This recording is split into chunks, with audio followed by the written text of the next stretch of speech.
Alam mo bang importante sa dinner and candles? Huwag mo bigyan ng ibang meaning to. Truth is, concerned lang talaga ako sa'yo. Ganun kasimple lang at wala nang iba. Ito ang turo sa akin ng lola ko. Alam ko. Alam mo? Oh, kamusta na ang pagtatanong mo?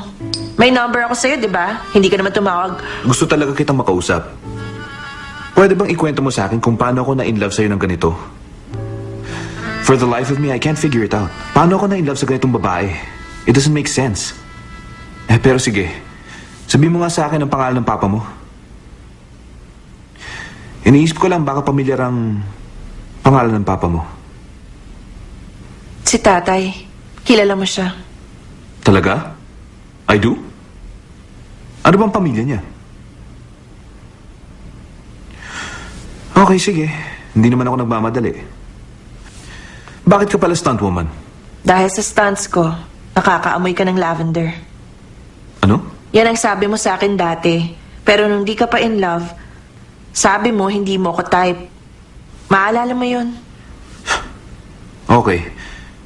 Sabihin na natin ganun. Pero ano naman ang mga qualities mo na nagustuhan ko?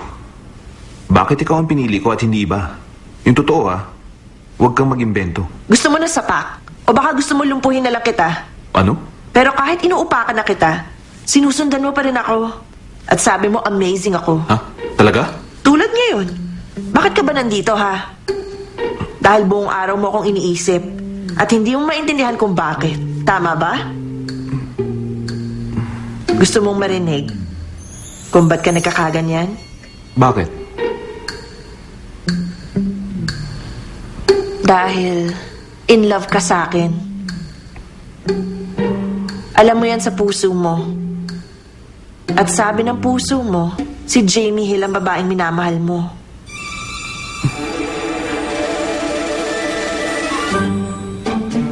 Lalabas na ako bukas.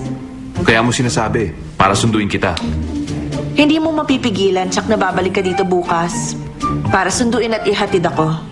Kaya ngayon pa lang, pinapayagan na kita.